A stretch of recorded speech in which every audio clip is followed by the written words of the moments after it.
BC రిజర్వేషన్లపై స్పష్టత ఇచ్చాకే స్థానిక సంస్థల ఎన్నికలు నిర్వహించాలని BRS MLC Kalvakuntla Kavitha demand చేశారు. బీసీ రిజర్వేషన్ల అమలుపై గత ఎన్నికల్లో ఇచ్చిన హామీకి కాంగ్రెస్ ప్రభుత్వం కట్టుబడి ఉండాలన్నారు. ఈ రోజు ఆమె మీడియాతో మాట్లాడుతూ స్థానిక సంస్థల ఎన్నికలకు రాష్ట్ర ప్రభుత్వం సిద్ధమవుతున్నట్లుగా వార్తలు వస్తున్నాయన్నారు. కానీ బీసీ రిజర్వేషన్ల పెంపుపై స్పష్టత లేకుండా ఎన్నికలు నిర్వహిస్తే ఎలా అని ప్రశ్నించారు. స్థానిక సంస్థల ఎన్నికల్లో బీసీలకు 42% రిజర్వేషన్ ఇప్పిస్తామని కామారెడ్డి డిక్లరేషన్లో కాంగ్రెస్ చెప్పిందని గుర్తు చేశారు.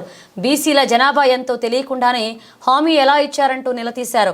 జనాభాలో సగానికి పైగా బీసీలు ఉన్నారని మరి 42% రిజర్వేషన్ ఇస్తే ఎలా అన్నారు. బీసీ రిజర్వేషన్లను పెంచుకుంటే ఎన్నికలు జరగనివ్వబోమని హెచ్చరించారు. మండల కేంద్రాలు జిల్లాల్లో బీఆర్ఎస్ తెలంగాణ జాగృతి ఆధ్వర్యంలో నిరసనలు తెలుపుతామన్నారు.